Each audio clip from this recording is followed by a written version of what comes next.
amrun bil ma'ruf nahyun 'anil munkar. Jadi buat benda baik, suruh buat baik, cegah buat munkar. Tu kadang-kadang ada pertubuhan kan, pertubuhan NGO ke apa tak tahu lah, dia punya lambang dia buh lambang rimau, lepas tu dia tulis kat bawah tu amrun bil ma'rufi wan nahyun 'anil munkari, tapi tarik kereta. Jadi tulis tu amrun bil ma'ruf di lambang tu. Jadi nak faham amrun bil ma'ruf ni suruh buat baik, larang orang buat jahat. Jadi dia kena beri kena lambang tu, ayat tu. Rupanya dia ada bab dia, ada hadis dia yang cerita amrun bil ma'ruf nahyun 'anil munkari. Yang dia kata 48. Kalau dalam Hak Rumi tu dia terus mula dengan hadis kan, Hak Rumi kan, dia mula dengan hadis. Jadi saya bawa dua-dua sekali ya. Jadi kalau yang Rumi itu dia kata an Huzaifah, kalau kita baca kan, babu majaa fil amri bil ma'rufi wan nahyi 'anil munkari. Dia kata bab yang telah datang ia bab pada menyatakan hadis yang membicarakan menyuruh berbuat kebajikan dan menegah daripada berbuat jahat. Tu tajuk hadis tu. Suruh buat baik, cegah orang buat jahat. Ada hadis dia. Hadis yang ke-11 dia kata an Huzaifah bin al-Yamani anin Nabi sallallahu alaihi wasallam qala wallazi nafsi biyadihi la ta'murunna bil ma'rufi wala tanhuwanna bil anil munkari aw la yushikanna Allahu an yab'atha 'alaikum iqaban minhu summa tad'unahu fala yustajabu lakum. Ini hadis dia. Dia kata daripada Huzaifah bin al-Yaman. Ini sahabat Nabi ni, masyhur lah. Kalau buka dalam Qisasus Sahabah ni kan, karangan Ibnu Katsir, cerita tentang biodata setiap sahabat yang masyhur ni. Salah seorang dia, nama dia Huzaifah Ibnu Yaman. Ni saya pernah cerita tak tuan-tuan ni, ingat tak ingat? Kromok buat lagu ni, kumpulan Kromok, penyanyi Kromok, lagu metal dulu tu. Dia buat lagu Huzaifah bin Yaman. Saya dengar zaman mengaji tu. Sebab saya nak dengar macam mana dia buat lagu Huzaifah ni. Rupanya bunyi tak tahu, kan dia macam trash sikit. Bunyi yang kita faham Huzaifah bin Yaman tu je lah. Yang lain tak faham apa. Bunyi orang tu macam tu. Jadi saya kata ada juga orang buat lagu ni, Huzaifah bin Yaman. Kalau tengok dalam biodata tu ataupun sirah ni, dia kata Huzaifah ni pemegang rahsia. Benda-benda rahsia ni banyak dia tahu. Huzaifah ni dia ada kelebihan di situ. Maknanya dia banyak benda-benda yang sulit lah dia tahu. Sahabat besar-besar ni tak pernah nak tahu sangat, dia pegang kunci tu. Huzaifah bin Yaman. Kalau tengok dalam sirah dia kata antara orang yang merujuk kepada Huzaifah, salah seorang dia Sayyidina Umar. Ada sebahagian ulama kata Sayyidina Umar ni dia tidak akan sembahyang jenazah yang sekiranya jenazah itu Huzaifah tak sembahyang. Ada riwayat sebut sebab Huzaifah ni dia ada senarai nama orang munafik dekat dia. Jadi dia tahu siapa munafik, siapa bukan munafik. Munafik ni dia bukan Islam lah, cuma dia zahirkan Islam tu, batin dia kufur. Jadi Huzaifah ni kenal orang munafik. Sebab tu Sayyidina Umar ni tengok dia, perhati dia. Dia main tak main ya, dia ni munafik ni. Bila tak pernah cerita, cuma dia tak, kalau munafik dia tak main. Ni Huzaifah bin Yaman ni hebat lah. Salah seorang sahabat Nabi. Dia riwayat hadis ni. Dia kata hadis ni dia ambil daripada Nabi sallallahu alaihi wasallam. Jadi Huzaifah direct ke Nabi lah. Cuma Syekh Idris ni dia tak direct ke Nabi ya. Syekh Idris yang karang kitab ni dia tak terus ke Huzaifah, sebab dia jauh dengan Huzaifah tu. Jadi dia ambil di guru dia lah, tok guru dia. Kemudian tok guru dia pun mengaji sampailah Imam Tirmizi. Imam Tirmizi ni dialah asal kitab Jami'ut Tirmizi ni, dia yang karang. Jadi Syekh Idris ni ringkaskan kitab Imam Tirmizi tu. Imam Tirmizi pula ada guru dia. Dia pun mengaji hadis ni dekat guru dia lah. Kemudian guru dia baru naik ke sahabat, baru naik ke Nabi gitu. Tu panggil sanad panggil. Tu mengaji. Sampailah kita hari jumpa tang Huzaifah terus. Jadi kalau ikut kaedah daripada Syekh Idris Al-Marbawi, Syekh Idris kepada gurunya naik gitu lah. Cuma yang paling dekat dengan sahabat Nabi ni Imam Tirmizi lah, yang karang kitab Jami'ut Tirmizi ni. Kitab kita baca ni bukan Jami'ut Tirmizi, dia ringkasan saja daripada hadis Imam Tirmizi.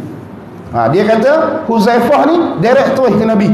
Tu dia kata daripada Nabi SAW, sabda Nabi SAW. Nabi kata wallazi nafsi biyadihi. Ni Nabi bersumpah ni, demi Tuhan yang diriku di tangannya. Nampak? Demi Tuhan yang diriku, mana nyawaku dalam tangan Allah. Mana Allah ada tangan lah. Sebab hadis ni sebut tangan. Jaga tu.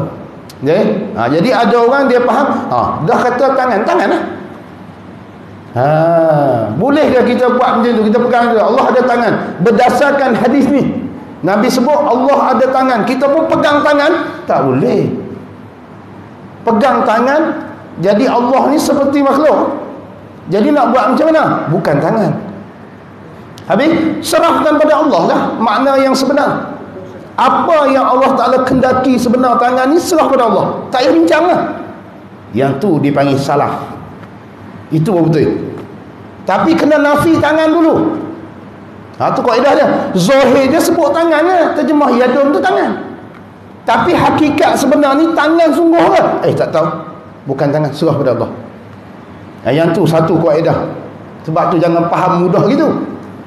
Dah kata hadis Nabi sebut tangan, tangan lah. Tangan yang layak bagi Allah. Jangan. Salah tu bukan akidah ahli sunnah tu. Akidah ahli sunnah ni dia mesti pakai kaedah salah atau khalaf. Kalau hang nak pakai kaedah salah, hang kena nafi dulu, bukan tangan. Terjemah tu itu terjemah zahir. Yang zahir ni bukan yang dikendaki. Yang dikendaki kena serah pada Allah. Jadi bila kita kata tangan, kita kena nafi lah, bukan tangan. Habis serahkan makna yang sebenar kepada Allah. Tu salah. Itu ahli sunnah wal jamaah. Kalau nak pakai kaedah tu. Ataupun nak pakai kaedah kedua, jangan terjemah tangan, terus terjemah kudrah. Demi diriku di dalam kudrahnya Allah, gitu. Bila terjemah kudrah, tangan tu makna kudrah lah. Bila makna kudrah itu khalaf, bukan salah. Khalaf dia terus ubah makna tangan kepada makna kudrah. Jadi tak payah bincang tangan lah, kudrah. Memang Allah bersifat dengan kudrah. Selesai. Itu pun ahli sunnah berjemaah juga. Sebab dia hadis Quran, bila datang ayat yang memberi kesamaran tentang Allah, wajib takwil. Sama ada takwil mengikut salaf, dipanggil takwil ijmali. Kalau takwil mengikut khalaf, dipanggil takwil tafsili. Dia kena mengaji tu. Sebab orang duk pegang tangan lah. Muka lagu mana? Tangan lagu mana? Kita pun nak bagi jadi cantik, tangan yang layak bagi Allah, muka yang layak bagi Allah. Mana Allah ada muka? Nampak? Dia tak boleh terjemah tu. Dia kena sebut terjemah saja tangan, terjemah saja muka. Hakikat sebenar, makna sebenar tu serah pada Allah, kita tak tahu. Tapi kita kena nafi dulu, bukan seperti tangan kita. Bukan sebut tangan macam tangan makhluk, bukan. Habis macam mana? Serah pada Allah.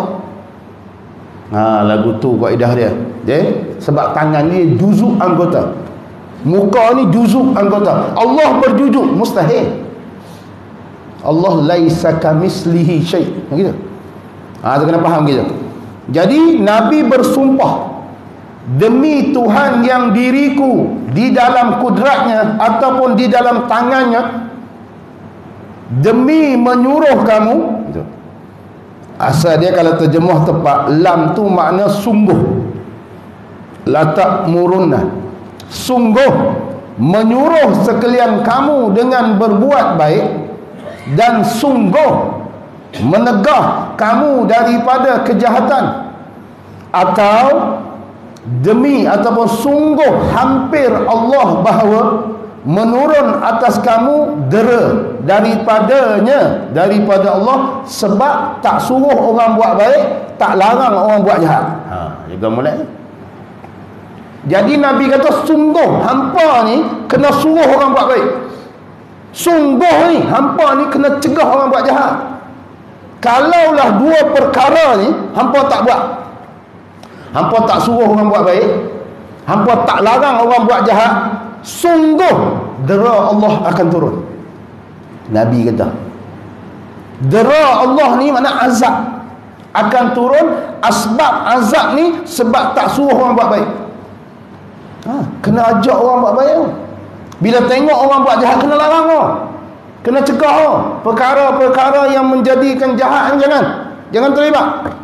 Pasal dia mengundang dera Allah, Nabi kata. Tu Nabi sebut.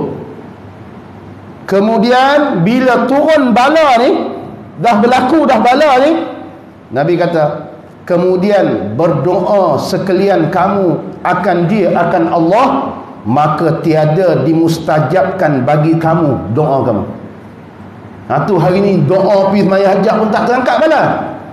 Kenapa? Pasal dua benda ni, amar makruf, nahi mungkar, kita tak laksanakan.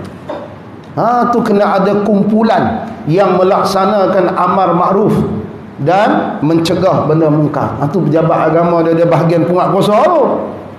Tujuan dia apa? Supaya bala Allah ni tak turun. Kalau dah bala turun baru nak doa, tak guna dah. Pasal Nabi kata doa kamu tidak akan dimustajab. Mana Allah tak kenal dah doa kamu. Masa tu kena terima je dah. Bala tu tanggung lah. Nampak tak?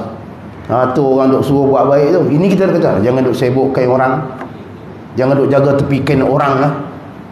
Dia bukan masalah kain orang, kain aku sekali, dia akan melibatkan kita sekali lah. Tu saya duk cerita, kalau orang yang buat maksiat, dia sendiri yang kena bala. Orang yang tak buat maksiat tak kena bala, tak apalah. Betul tak? Jadi hang buat apa maksiat? Sebab aku tak kena, hang yang kena. Tapi bila bala tu turun, kita yang tak buat maksiat pun kena. Jadi takkan kita nak duduk gitu. Tu kena ada amar makruf, nahi mungkar. Ni agama suruh syariat okay. Nampak? Jangan duk buat main-main benda-benda gini. Sebab tu bila ada kumpulan yang duk larang orang buat jahat, kita kena sokong. Jangan duk buat jahat, jangan duk buat maksiat. Kita kena sokong kumpulan tu. Pasal bila kita sokong kumpulan tu, bala Allah tak turun lah. Ni kita pun jangan duk kacau orang, biar pi lah. Dia pun nak pergi konsert, biar pi lah. Jangan. Nampak tak? Nabi sebut tu kena ada. Cuma tak semua orang boleh buat amal makruf nahi mungkar. Sebab dia syarat dia. Bukan kata kita ni boleh amal makruf. Tak tentu. Bukan semua orang. Orang ada puasa tu nombor satu, dia kena buat benda ni, dia kena larang benda ni. Tu kuasa diberi, salah satu dia matlamat dia ni lah, mencegah benda mungkar, suruh orang buat baik, ajak orang pergi masjid, ajak orang menunaikan ibadah. Benda-benda kebaikan ni kena ajak orang. Nampak? Benda-benda jahat ni jangan duk tunjuk ruang bagi. Jangan duk ajak orang buat jahat, esok hang tanggung memboi. Nampak tak? Agama tu.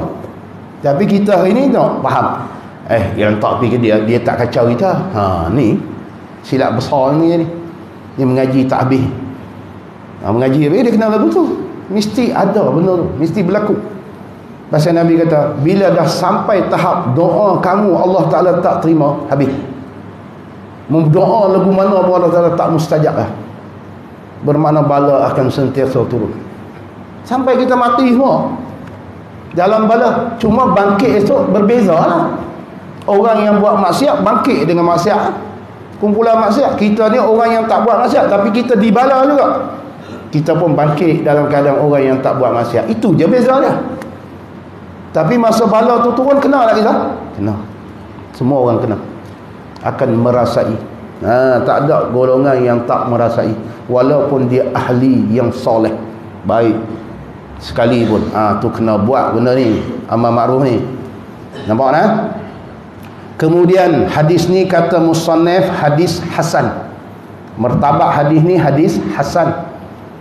Kemudian kata musannaf 47, ketahuilah kiranya ya saudaraku. Ni Syekh Izz nak syarah hadis ni, nak syarah beri nampak lagi. Kata Syekh Idris Al-Marbawi, ketahuilah kiranya wahai saudaraku, ataupun ya saudaraku, kebajikan itu ialah tiap-tiap barang yang disuruh Allah memperbuatnya barang. Nak faham kebajikan ni, kata dia mudah. Tiap-tiap benda, perkara yang Allah suruh buat, benda tu dipanggil kebajikan. Sembahyang tu kebajikan tak? Allah suruh tak? Suruh, kebajikan. Puasa tu Allah suruh tak? Suruh, kebajikan. Sedekah ni Allah suruh tak? Suruh, kebajikan. Setiap perkara yang disuruh oleh Allah, benda tu dipanggil kebajikan. Jadi kita hidup di dunia ni kena suruh orang buat kebajikan lah. Sebab tu orang nak sembahyang jangan larang. Orang nak mengaji jangan larang. Pasal kebajikan. Nak beri orang buat kebajikan tu. Mungkin kena beri benda tu, kena usaha, cari jalan supaya orang buat kebajikan. Beri orang minat mari mengaji, beri orang minat mari masjid. Buatlah program masjid, imarah masjid, kan? Buat anak-anak Korea macam setengah masjid buat, kan? Supaya masyarakat ataupun Korea, ahli Korea ni minat. Bagus tu, kena sokong tu. Pasal kebajikan. Itu dipanggil kebajikan. Ingat mulai setiap perkara, barang yang disuruh Allah buatnya barang, itulah dipanggil kebajikan. Hak Allah suruh. Jadi bila hak Allah suruh, kita pergi tengok cara detail sikit, cara teliti sikit. Ada dua lah. Hak pertama, yang disuruh Allah ni merangkumi benda fardu.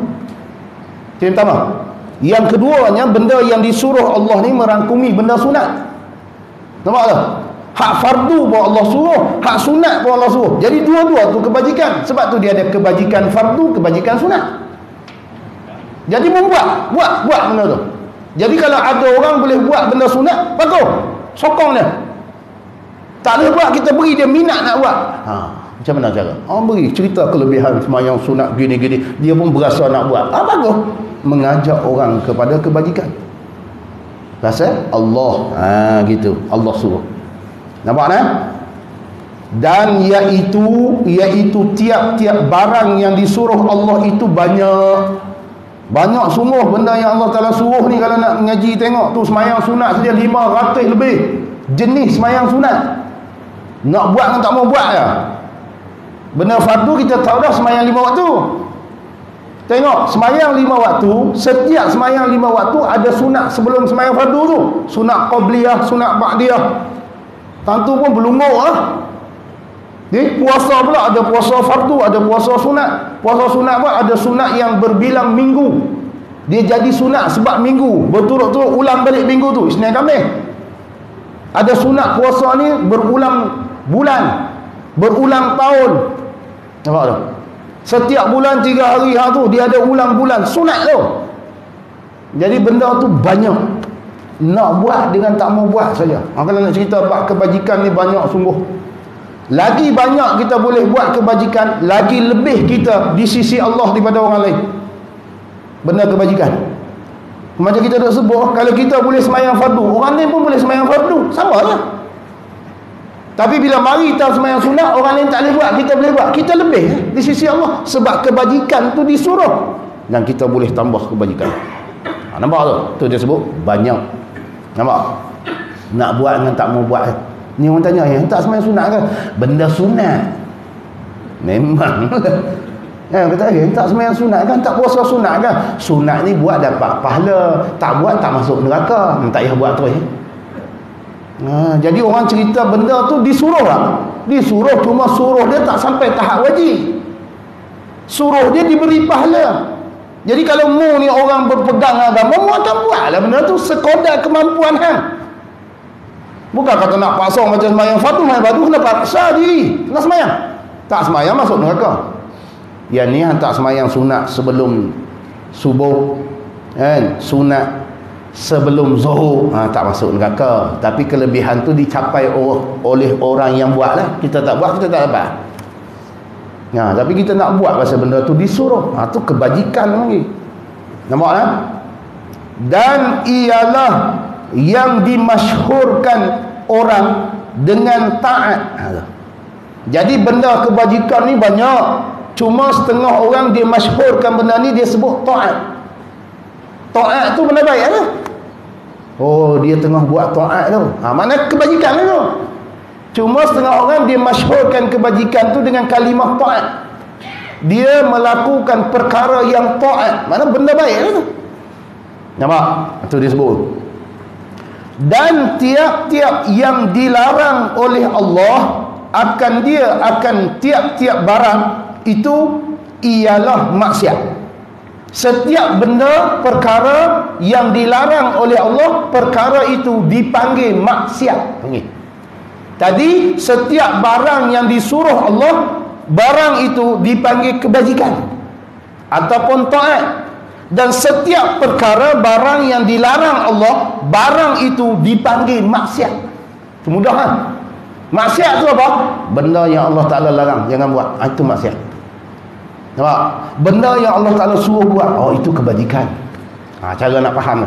Sebab tajuk dia suruh orang buat baik, cegah orang buat jahat. Jadi hang kena tahu benda baik tu apa. Hang nak suruh orang buat benda baik pun hang tak tahu. Tak suruh dulu lah. Jadi kena tahu dulu kebajikan tu. Nanti kita pergi mengaji. Kenapa kebajikan? Sembahyang, puasa. Kita dah tahu kebajikan. Jadi kita nak suruh orang sembahyang pun kita tahu. Sebab tu ilmu dia berhajat kepada ahli dia. Jangan duk pandai-pandai. Yang kita tak ada ilmu kena tanya orang pandai lah. Ni kadang-kadang kita nak tunjuk pandai, Allah nak tunjuk bodoh. Kan daripada sehari dua ni mah bijak cicak batal wudu kan. Tu kena mengaji tu. Benda tu basic tau, bukan benda yang payah tau. Pergi tanya siapa pun, perkara yang membatalkan wudu tu apa dia? 4 perkara je. Keluar salah satu daripada 2 jalan, keluar sesuatu. Keluar kemaluan depan ke, kemaluan belakang ke, keluar sesuatu. Sesuatu tu dia tak kira, kecuali mani. Air mani tak batal wudu. Tu pun kadang-kadang orang tak tahu. Macam mana keluar mani boleh tak batal wudu? Gila ke apa? Bukan gila. Dan memang sungguh tak batal wudu. Keluar mani dia mewajibkan mandi, bukan batal wudu. Bila hang pergi mandi, hang gosok hang sentuh kemaluan, batal sebab sentuh kemaluan. Bukan sebab keluar mani. Macam kita kata kita tidur mimpi keluar mani. Keluar mani itu bukan membatalkan wudu. Sebab hang tidur tidak tetap papan bunggung, tu batal wudu. Kalau tuan-tuan duduk macam ni, sambil duduk mengaji tengok ustaz steam. Contoh. Takkan tengok ustaz pun steam je. Cuma ni buat contoh. Tengok ustaz dia steam. Keluar mani, berdosa tak? Tak berdosa, bukan sengaja. Jadi batal tak wudu? Tak batal. Sebab kalau tidur baru batal, tidak tetap bangun. Dah duduk macam ni tetap tak batal. Tapi hang kena keluar pergi mandi. Sebab keluar mani mewajibkan mandi. Faham tak?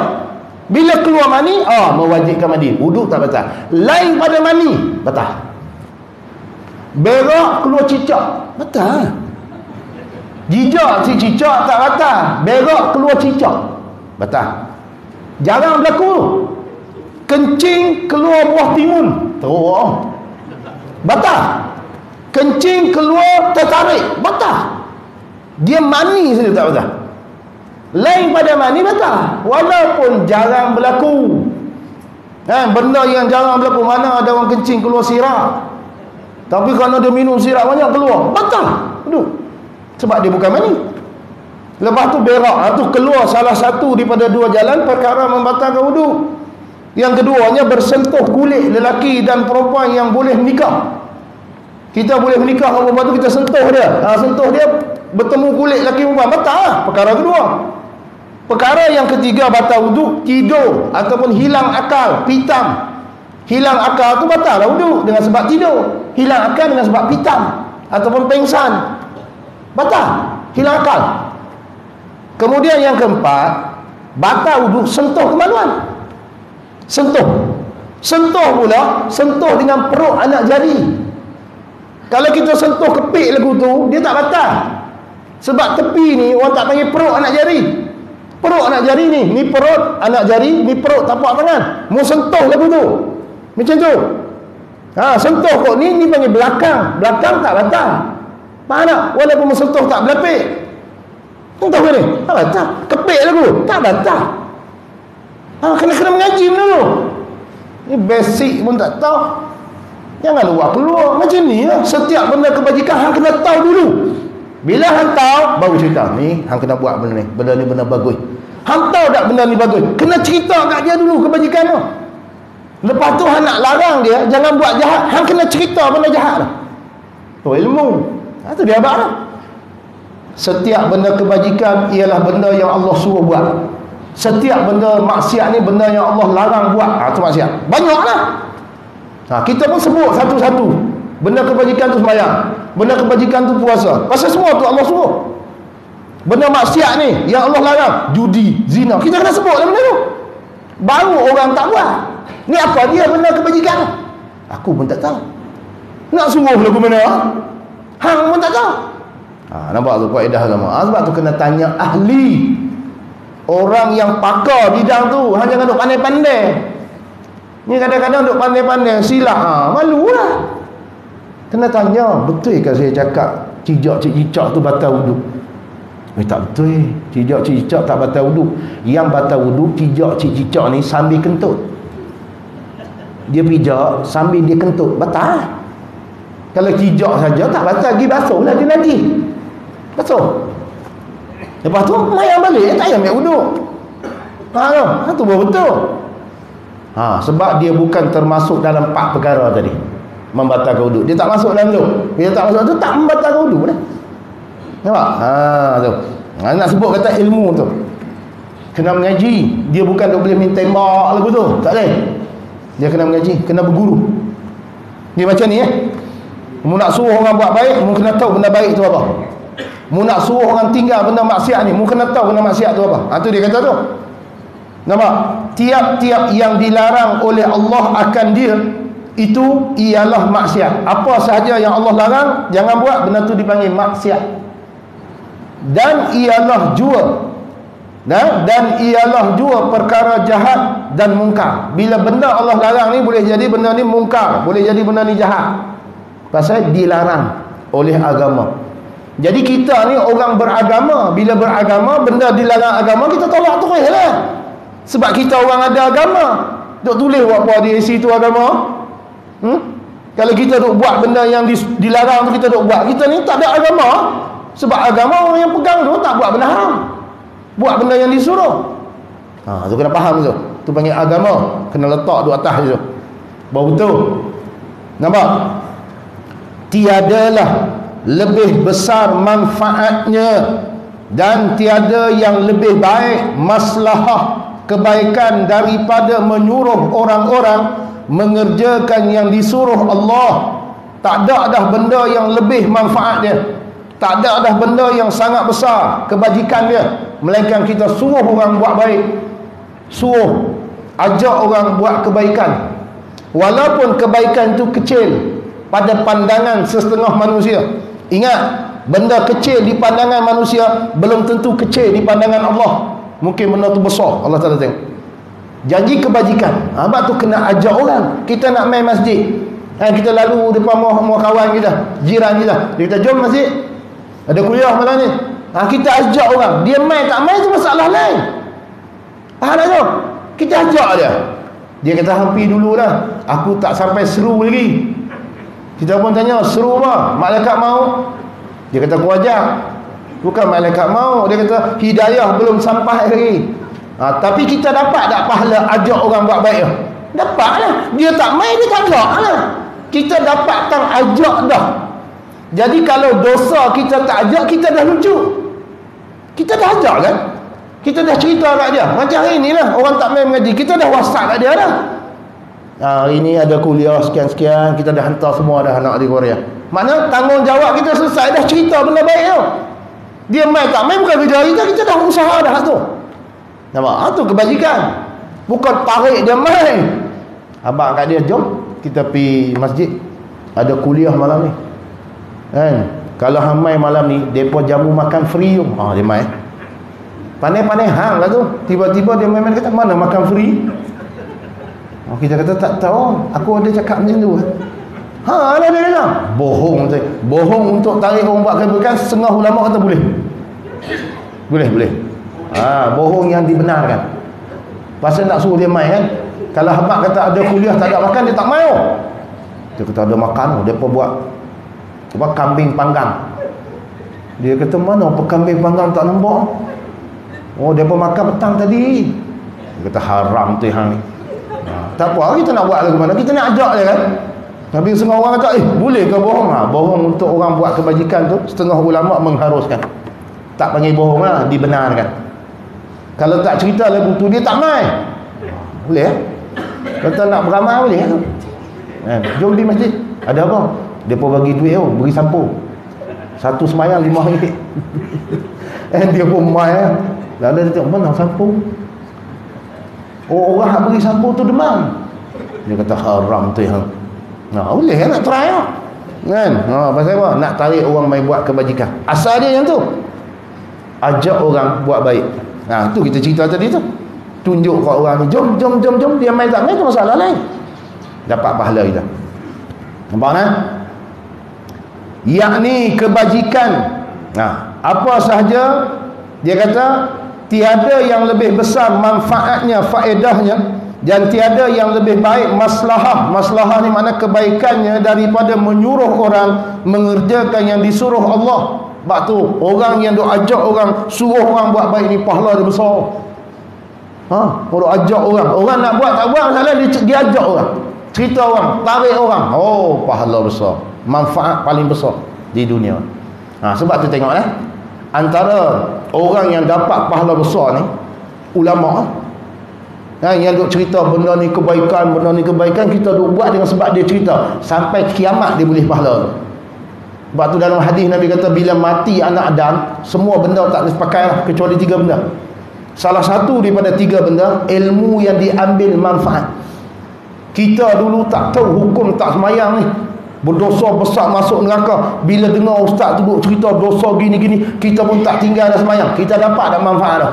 Dapat pahala ustaz tu, dia mati repuk-repak pun dia dapat sampai kiamat. Pasal dia ajak orang buat kebajikan. Tu jangan larang orang buat kebajikan ni. Semua dapat. Bahkan kita ni kena masuk dalam kumpulan yang ajak orang buat baik. Kena ada dalam kumpulan tu. Pasal itulah benda yang paling besar faedah, paling besar manfaat dia. Nampak? Dia kata menyuruh orang mengerjakan yang disuruh Allah, yakni kebajikan. Apa sahaja kebajikan suruh orang buat. Nak beri orang minat, beri ganjaran. Beri apa? Orang bagi hadiah ke apa. Tu macam budak-budak kita nak ajar dia, beri rajin semayang. Anak kita kan rajin baca Quran, kita janjikan hadiah. Tak apa, kita nak latih dia, beri hadiah. Dia pun minat nak buat. Lama-lama dia terikat dah benda tu, dia rasa seronok lah. Tak apa dah buat kita Mula-mula nak main ni duk fikir, aku nak main ni ada makan main bila. Lama-lama duk fikir, tak makan pun tak apa, yang penting aku boleh semayang berjemaah. Nampak? Dia biasa tak mau dah benda tu. Tiba-tiba main hari tu ada makan, bonus lah. Kita dah tak ada dah niat nak makan, kita nak buat ibadah. Ada makan, cantik lah, boleh bungkus buat balik pula. Muduk ni kuliah duha pun ni tahu kuliah duha. Depa masjid ni tahu dia buat apa? Buat kari kepala ikan, 40 ketui kepala ikan. Orang hak mai kuliah tu bukan tahu. Dah selepas kuliah semua, tengok kari kepala ikan, boleh buat balik seorang 2 ketui tu. Sebab saya tak makan sangat kepala ikan. Dia angkat kat saya 2 ketui tu. Jadi saya pula tak mau makan sangatlah kepala ikan ni, sebab saya takut tak cerdik. Jadi saya makan sikit je. Lepas tu lebih semua makan buat balik nampak? Dia pun main niat nak mengaji, dapat pula kepala ikan buat balik. Ada seorang kawan saya tu dapat 2 ketui. Tidak, dia kalau nak balik rumah dia, nak masuk rumah pun bini kena punch card semua. Tapi kerana dia buat balik 2 kepala ikan tu, malam tu ke overtime pasal dia kepala ikan ada bonus namanya. Nampak ada kebajikan. Bila hang buat mula-mula memang berat, tapi bila lama-lama dia jadi okey dah. Ada makan ke, tak ada makan ke, aku dah tahu benda ni kebajikan, aku akan buat. Jadi orang yang ajak kita benda kebajikan, dia akan dapat pahala sampai kiamat. Kita kena duduk kumpulan tu kumpulan tu. Jam pun dah berbunyi tu. Tapi sikit je sabar Ustaz. Kita berhenti 5 minit, kita berhenti lebih pada ni waktu 5 minit je. Haji azan pasal nak main pun sebulan sekali kan. Depa bayar pula mahal. Masjid ni bayar paling mahal saya abad kat tuan-tuan Tapi jangan tanya berapa. Mahal dia bayar. Jadi tak berbaloi kita mengajak 20 minit, 30 minit. Lagi depa potong lagi. Jadi saya takut depa potong, jadi saya kena belajak sikit Jangan marah pula. Okey, tengok. Tu satu. Dan melarang orang mengerjakan yang ditegah Allah, iaitu kejahatan. Dua benda ni Suruh orang buat baik, larang orang buat jahat. Dia kena sekali Sebab jahat dengan baik dia tak boleh duduk sekali. Bila orang ni baik, dia tak ada lah jahat. Bila orang ni jahat, baik tu tak ada. Sebab tu dia jahat. Jadi kita tu kena duduk peranan situ. Suruh orang buat baik, larang orang buat jahat. Jadi kalau ada kumpulan manusia, individu ataupun NGO nak buat benda ni, nak larang orang buat jahat, nak suruh orang buat baik, kita kena sokong. Kita kena beri bantuan. Walaupun kita tak masuk dalam kumpulan tu, tapi kita kena usaha. Tolong mereka, permudahkan urusan mereka, supaya kita dapat saham. Yang mereka buat tu, kita pun dapat saham juga. Betul. Tu kaedah hidup. Baru manfaat dia lebih. Nampak? Bermula menyuruh orang-orang mengerjakan yang disuruh itu ialah macam mana? Menyuruh mereka itu kerjakan apa-apa yang difardukan Allah. Kena suruh benda yang Allah Ta'ala fardu. Dia kata daripada ibadah tubuh badan dan harta. Ada benda yang Allah Ta'ala fardu, benda tu melibatkan tubuh badan. Ada benda yang Allah Ta'ala fardu, benda tu melibatkan harta. Itu dilibatkan tu. Seperti sembahyang, dia melibatkan tubuh badan. Mayang tu, tubuh badan kita kena rokok, kena iktidah, menggunakan tubuh badan untuk buat ibadah yang disuruh. Puasa tu pun tubuh badan. Tak makan, tak minum tubuh badan. Kemudian berzakat, itu harta yang melibatkan kebajikan harta, zakat, sedekah. Naik haji. Naik haji ni lagi lebih, sebab dia tubuh badan pun terlibat, harta pun terlibat. Sebab tu sebahagian ulama kata ibadah yang paling tinggi ibadah haji. Sebab tu orang dapat haji mabrur ni, dosa dia clear terus. Sebab apa? Dia melibatkan ibadah badan dan ibadah harta. Semayang dia badan saja. Kecuali bila kita masuk dalam masjid nak semayang, kita membuh dan tabung dulu. Lepas dah dua. Ni kedeku. Bukan orang sini Boh lah RM1. Tahu dah nak main-main, bawa RM1 tu. Kiranya RM1. Boh tabung. Pasal apa? Pasal ada satu masjid, saya cerita kat tuan-tuan, dia boleh bina satu dewan harga RM1 juta. Tahu dia ambil duit mana? Setiap jemaah yang mari derma satu waktu RM1. Infak satu waktu RM1. Infak satu waktu RM1. Jadi kalau jemaah tu main 5 waktu RM5. Jadi dia kampuh tabung tu. Tabung tu dia buka, boleh buat bangunan dewan RM1 juta. Di Sungai Petani. Ni bukan saya cerita dongeng lah. Dewan tu orang duk guna dah. Infak dari apa? Satu waktu RM1. Tulis kat depan tu. Tapi tabung tu kena buka Sekejap hamil buka, tinggal tabung pasal zaman ni dia maling tu banyak. Maling jadi benda tu kena ambil lah. Tapi nak cerita kata kesan daripada infak RM1 boleh buat bangunan RM1 juta. Itu untuk kebaikan masalah dunia tu. Hak kita duk bagi tu pahala di akhirat. Bayangkan bangunan tu apa orang guna? Buat apa? Buat kenduri, buat program ceramah, kita dapat share. Bangunan masjid duduk sebelah masjid. Jadi orang nak buat apa? Selalunya orang sewa apa? Nak buat program agama, ceramah. Jadi lama mana program tu berlangsung? 2 jam. 2 jam tu ada share kita. Sebab duit kita ada langsung. Semua kapek ni Nampak tak kebajikan? Suruh. Ini salah satu. Lebih-lebih lagi kebajikan yang melibatkan badan dan harta. Itu dia sebut tu, haji. Dan suruh menuntut segala fardu ain dan segala fardu kifayah. Benda fardu ain pergi mengaji, benda fardu kifayah pun pergi mengaji. Rasa apa? Kebajikan tu. Tu orang main mengaji tu kena suruh. Anak kita duk suruh kan. Hang malam ni jangan lupa lah pergi mengaji Quran tu. Pergi mengaji Quran tu. Kita duk suruh anak kita. Kan? Orang lain pun kena suruh lah. Tu AJK masjid main peranan tu. Kena ajak orang. Tu dia buat grup Korea kan, anak Korea kan, tulis, okey malam ni kita ada program di masjid, sila hadir beramai-ramai. Kan, ganjaran pahala dijanjikan Allah pasti. Tulis lagi, hantar. Ada orang dia baca-baca, 10 orang baca ni, 2 orang ramai, 8 orang tak mai. Dia dapat dah habuan. Nampak tak? Dia tulis tu dia dapat habuan dah pasal dia tulis benda baik. Tiba-tiba benda hak dia tulis pula menyebabkan 2 orang mai. Dia lagi mendapat pahala lagi. Tu penting ajak orang. Lebih-lebih lagi ilmu fardu ain kena, dan segala fardu kifayah, dan melazimkan sidang ulama ahli sunnah wal jamaah, dan bersatu hati, bersepakat, bersetuju hati, dan bersatu iktikaf. Iktikaf, pegangan hati tu kena satu. Makna dia kita ni iktikaf, tidak ada Tuhan melainkan Allah, tidak ada yang boleh memberi mudarat melainkan Allah. Sama aja iktikaf aja.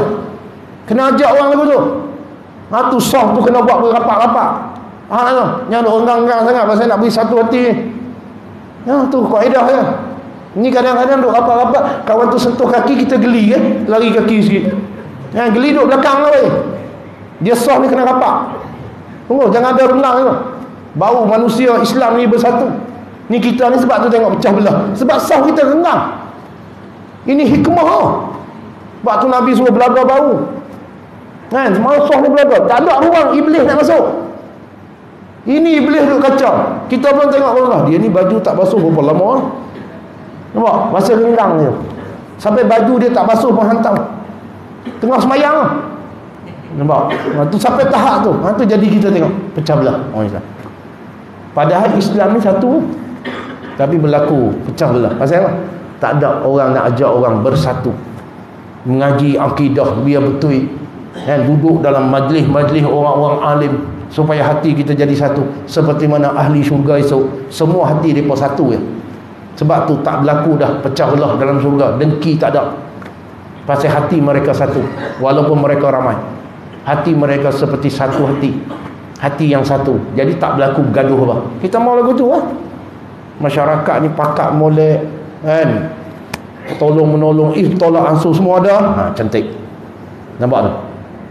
Bersatu mazhab, bertegur-tegur sapa, berkasih-kasihan, sama-sama mengembangkan salam, iaitu assalamualaikum di antara muslimin, kecil-kecilnya, tua dan mudanya, lelaki dan perempuannya. Kena buat balik benda ni. Tu bila beri salam ni benda besar, tapi kita nampak kecil. Sebab tu kita tak beri salam. Kita, hoi, pergi mana? Hoi, pelak tu. Hei, ada hak jenis weh. Bewak. Sampai teratu tengok. Itu hubungan sesama Islam jadi apa? Hancur. Apa salah? Assalamualaikum. Main mana tu? Apa salah? Tapi kita tinggal benda tu semua. Tu Nabi suruh buat. Beri salam ni kebajikan lah. Kebajikan. Suruh lah. Masyhurkan ucapan salam. Itu. Nampak tu? Habis. Dan disuruh yang muda hormatkan yang tua-tua. Jadi itu. Wallahu a'lam. A'udzubillahi minasyaitonir rajim. Bismillahirrahmanirrahim. Alhamdulillahirabbil alamin wassalatu wassalamu ala asyrafil anbiya'i wal mursalin wa ala alihi washabbihi ajmain.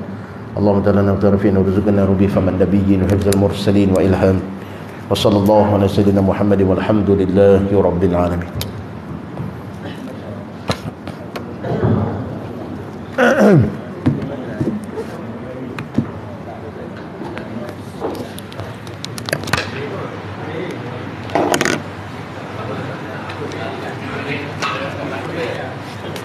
Terima kasih Ustaz. Baik je.